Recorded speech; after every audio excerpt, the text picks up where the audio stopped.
it's Rebecca. I hope you're having a wonderful day. Just popping on real quick. I had posted earlier this week to the Facebook page if you had questions about body kindness, how I could answer them for you. So I decided just to come on now and answer those three questions. But first, before I get into it, I want to give you a couple of announcements.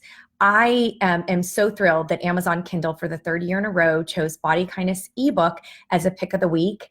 It goes until the end of the day, January 12th, 2020. So you can get Body Kindness ebook for $1.99.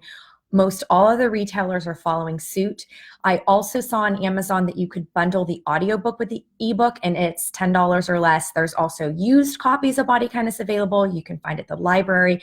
So if you haven't read it or you think it's a good time to read again, be sure to check out those deals and specials. Also make sure you're subscribed to the podcast. And to get a free course from me and to kind of get started with body kindness, that's bodykindnessbook.com/start. And then I also send tips and emails and my favorite links to my email list, usually a couple times a month. And it's information you can't get anywhere else. So I really hope to see you there in all those places. So I'm going to go ahead and get started answering the first question. So this comes from Melissa, and she asks, if you had to make one first step toward body kindness, what would it be? What would you do?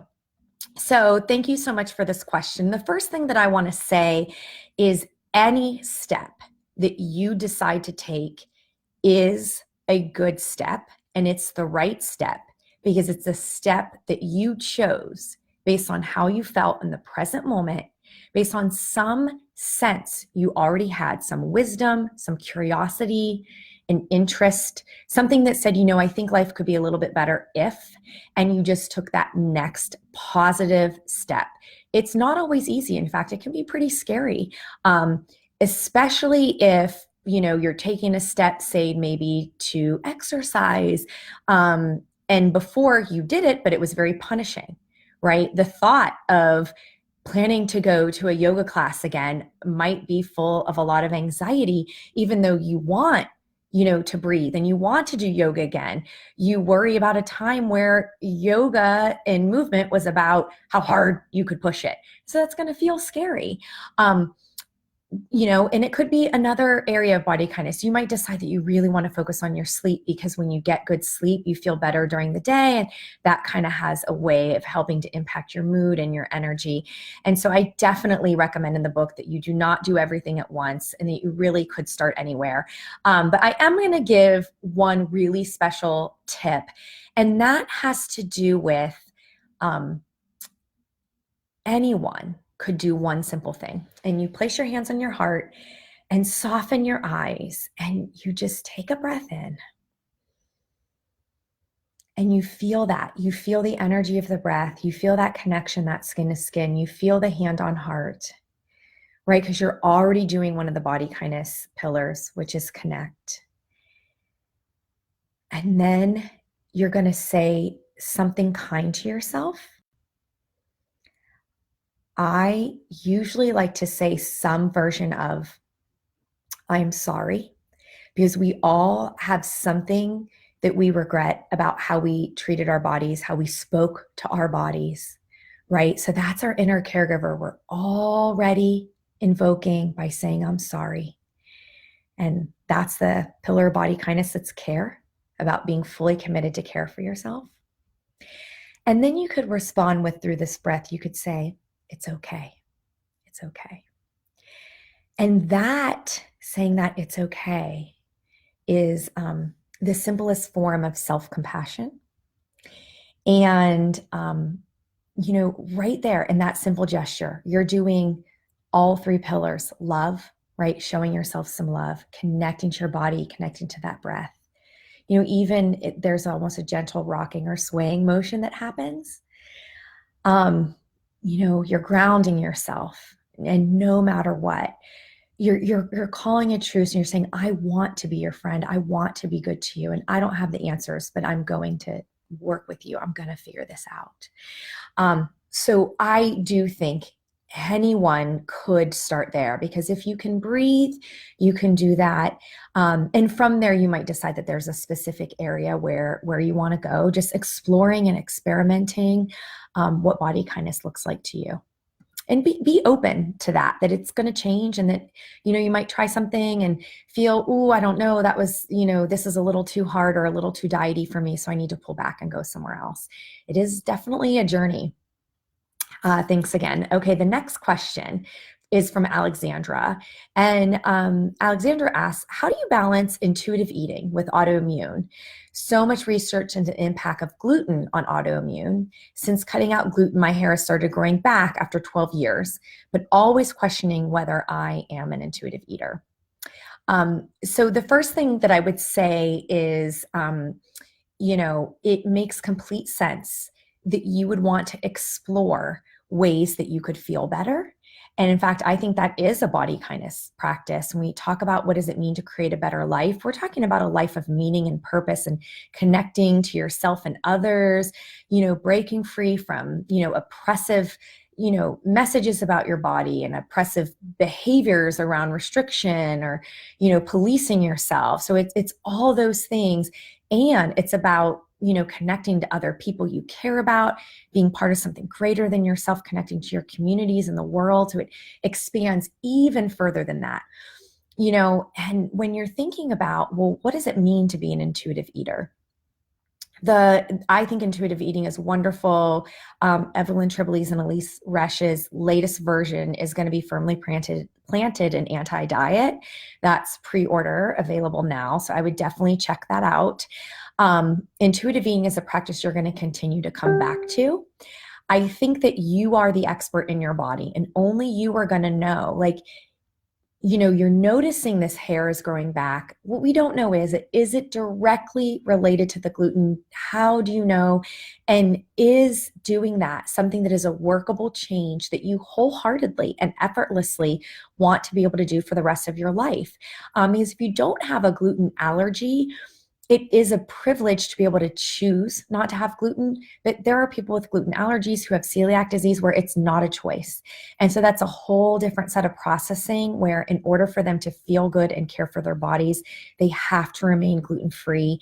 And so there's a feeling of loss or sadness because they're not choosing to eliminate it. It is something that they need to do for their health and well-being.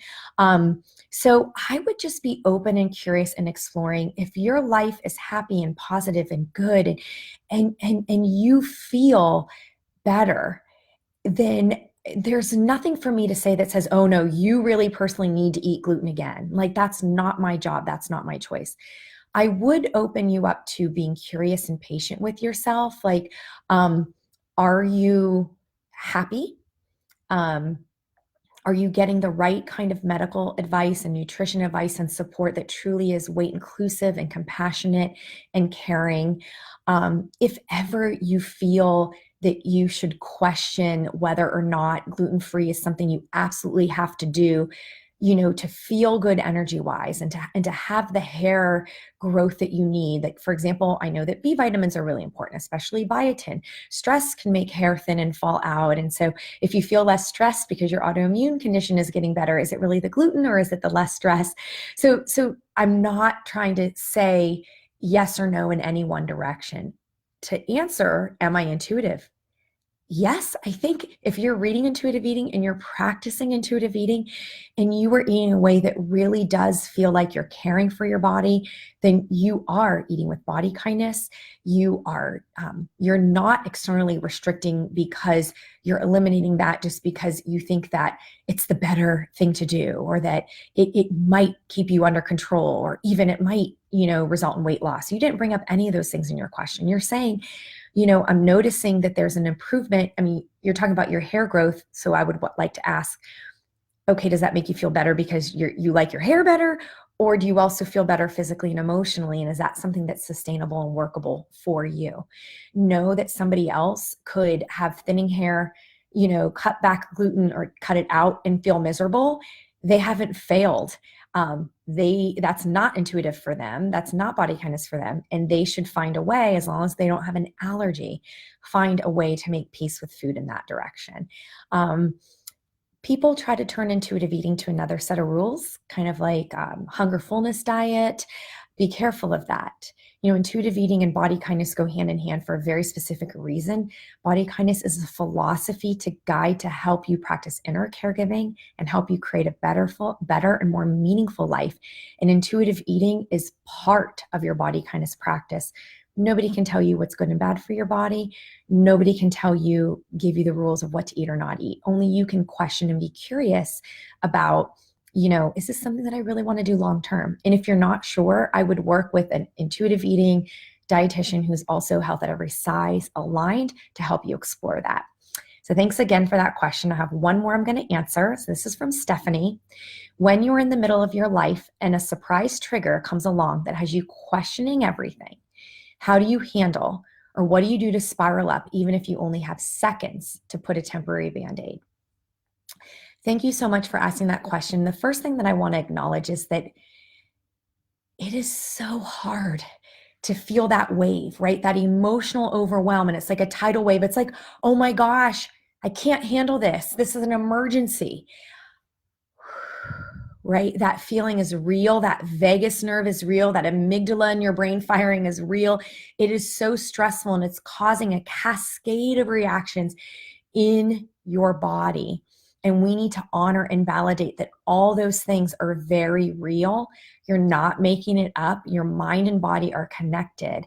And I think what you need is breath, right? I think you need breath to help you ground yourself to the here and now and to the present moment. So where are you? I'm in my car. Let me turn on a song I like. I'm at work. Let me walk to the bathroom and wash my hands and feel soap on my hands. Let me feel water running. Let me make it cool and then warm and then hot. Let me feel my hands getting dried. I love lavender oil. I always have it around. So do I need to do a little aromatherapy here? But you want to ground yourself to the present moment. You want to help your body that's responding to that fight, flight, or freeze that's working. You want to help it tell the amygdala that it can stand down. And that takes the cortex, that takes the part of your brain to say, where am I right now? What do I need right now? So that is what I would guide you. It's definitely going to lead to spiral ups. You might not feel it right away. In fact, if you've been triggered, you might not feel a real lift up in a spiral up mood until the next day. You might need to sleep on it. All those cascade of stress hormones, they need a chance to move through your body.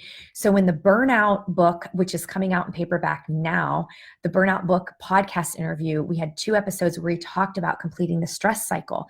So you deal with the stress, which that's going to be the breath, the lavender oil, the grounding techniques. I'm here, I'm okay. Letting all those kind of stress hormones get back down. And give it some time. Take a little walk in nature, do a little journaling. And then you deal with the stressor. So it's, what are those bigger things that continue to trigger me? So I hope that was helpful. I hope these answers were helping you in your daily life. Thank you so much for your support of Body Kindness Philosophy and the book, audiobook, ebook, all those things.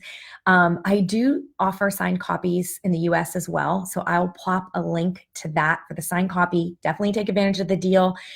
Check out your library, wherever you get it. I just want you to read it, recommend it to a friend, let it come into your life, practice body kindness. I will be doing a free book club in my Facebook group. That's Body Kindness Insiders. You can request to join, but please answer the questions. I don't care what the answers are, but please answer them.